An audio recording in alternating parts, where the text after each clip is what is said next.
Olá, eu sou o pastor David Paniago e essa é a leitura bíblica diária desta segunda-feira, dia 8 de maio de 2023. Ela se encontra no livro de Levítico, capítulo 26, os versículos de 18 até o 20. E diz assim: E se ainda com estas coisas não me ouvirdes, então eu prosseguirei em castigar-vos 7 vezes mais por causa dos vossos pecados. Porque quebrantarei a soberba da vossa força, e farei que os vossos céus sejam como ferro, e a vossa terra como cobre. E debalde se gastará a vossa força, e a vossa terra não dará sua novidade, e as árvores da terra não darão o seu fruto. São 3 versículos e me permita tentar expor para vocês de uma maneira breve. No Oriente Próximo, antigo, era costumeiro tratados legais terminarem com passagens que continham bênçãos e maldição. Bênção para quem observasse os estatutos e maldição para aqueles que não observassem. Na Bíblia, no Antigo Testamento, esse padrão ocorre em Êxodo capítulo 23, Deuteronômio 28 e Josué capítulo 24. As maldições decorrentes da desobediência, elas são muito mais numerosas do que as bênçãos prometidas. As bênçãos aparecem em 11 versículos e as maldições levam 26 versículos para serem descritas. As maldições, elas estão em séries de 5. Cada grupo de maldição que o Senhor apresenta ao povo é mais terrível do que a anterior. Essas maldições terminavam com Deus ameaçando entregar o povo ao cativeiro e destruir a nação e tornar a sua terra desolada. Fato que, infelizmente, aconteceu com o povo israelita.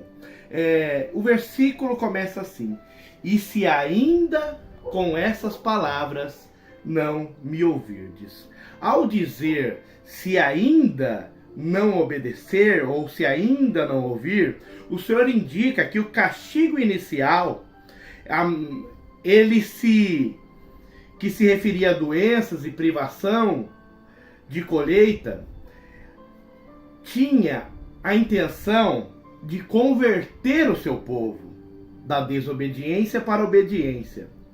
Esses artigos tinham o propósito de fazer o povo ouvir, se todas as providências tivessem falhado. O versículo 14 introduz as ameaças como uma convocação para que o povo de Israel ouça, e Yahvé haveria de forçá-los a dar ouvidos. É como um pai que castiga o filho e quer que ele aprenda, né? Ele repreende o filho que ama, a Bíblia fala. E esse castigo, esse segundo castigo, seria para o bem deles, não para tirar vingança ou fazer vingança contra o povo. Todos os juízos de Deus são remediais, incluindo os juízos divinos contra os perdidos. O versículo continua: Então eu prosseguirei, se vocês não me ouvirdes, então eu prosseguirei em castigar-vos 7 vezes mais por vossos pecados. Aqui demonstra a intensidade do segundo castigo. Essa segunda série de maldições seria 7 vezes mais dolorosa do que a primeira. Se o plano divino de fazer o povo voltar para ele não funcionasse, se a nação continuasse a desobedecer, as consequências seriam mais graves. Os juízos divinos, uma vez descarregados contra os desobedientes, haveriam de despertá-los, não apenas para castigá-los por causa da maldade prometida. Os versículos continuam: Porque quebrantarei a soberba da vossa força. Por trás do poder arrogante dos homens encontra-se o orgulho. Quebrar esse poder é quebrar essa soberba. Miséria e desastre prolongado arrancam o pecador do seu orgulho. Uma das principais características do pecado é que ele gera arrogância. E a arrogância é apenas uma variação do orgulho. Por isso, os pecadores são caracterizados arrogantes e orgulhosos. Eles estão certos de que não haverá consequência. Eles estão orgulhosos da maldade. E acreditam que nada vai confrontá-los ou vai prejudicá-los. Porém, quando Deus quer quebrar a soberba e a força, pesar a mão sobre o pecador, eles começam, através da miséria e da humilhação, eles começam a voltar ao bom senso. Grandes assassinos choram quando sua sentença é proferida perante o juiz.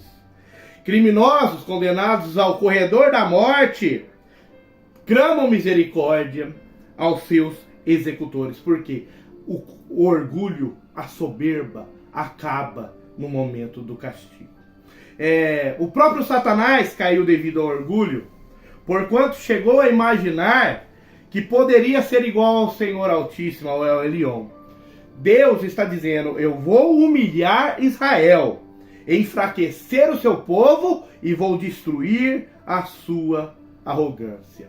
Como ele iria fazer isso? O versículo prossegue: e farei que os vossos céus sejam como ferro, e a vossa terra como cobre. Usando essa linguagem vívida, o Senhor ameaça o seu povo com a seca. Essa seca seria tão severa e significativa que o céu seria feito como terra, como ferro, e a terra como bronze. Céus como ferro significa que o céu não daria sua chuva, mas refletiria calor. Terra como cobre significa que a terra seria tão seca e tão dura que os homens não seriam incapazes de fazer com que ela desse o seu fruto. Porque ela não, como ela seria como cobre, ela seria incapaz de absorver água ou qualquer semente. Deuteronômio 28, 23 fala: e os teus céus que estão sobre a sua cabeça serão de bronze, e a terra que está debaixo de ti será de ferro. E o trecho vai finalizar dessa maneira: e debalde se gastará a sua força, e a vossa terra não dará sua novidade, e as árvores da terra não darão seu fruto. Nessa seca, quem trabalhasse trabalharia em vão, ou seja, debalde. A terra não daria sua colheita, as árvores não produziriam fruto. Uma larga porção da Palestina era composta de terras aráveis. Afinal, Israel, todos sabem que é a terra que mana leite e mel. Apesar de ter um deserto em todo o seu entorno. Em Israel havia vários tipos de árvores frutíferas, figos, romãs, são descritas para falar a respeito da abundância dessa terra que mana leite e mel. Apesar de todas as vantagens, se os filhos de Israel desobedecessem, eles haveriam de passar fome. Deuteronômio 11, 17. E a ira do Senhor se acenda contra vós, e feche ele os céus e não haja água, e a terra não dê o seu fruto, e cedo pereçais da boa terra que o Senhor teu Deus vos dá. Com pouco ou nada para comer, a nação perderia o orgulho. A produção da terra depende, além do trabalho do homem, da providência divina.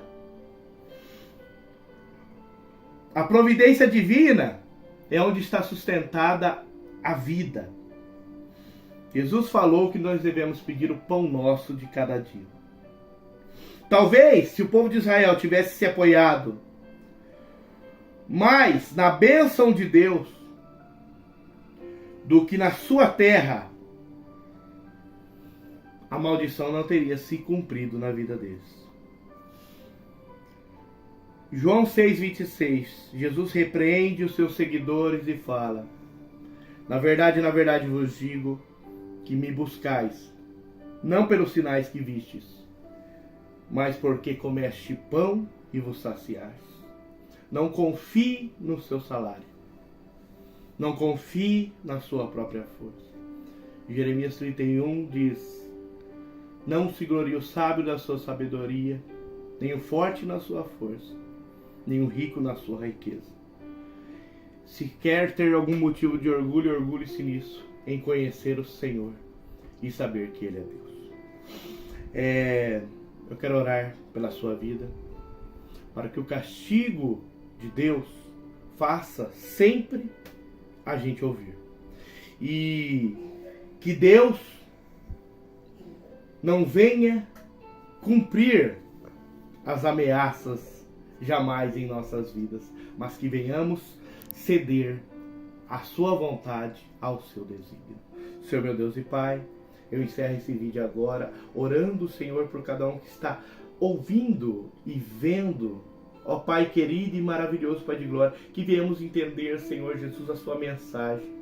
Que venhamos entender, Senhor Jesus Cristo, o teu propósito, o teu desígnio. Ó Deus maravilhoso, Deus tremendo, que venhamos nos apartar do caminho da maldade e que possamos viver o caminho da bênção do Senhor. Deus maravilhoso, Deus de glória, não permita que a nossa terra se torne como ferro. Não permita, Senhor, que o céu se torne como bronze, Pai. Ó Deus maravilhoso, mas abençoe o teu povo. Abençoe aquele que é fiel a Ti. Derrame a chuva seródia e temporã sobre cada um de nós. Amém. Que Deus abençoe.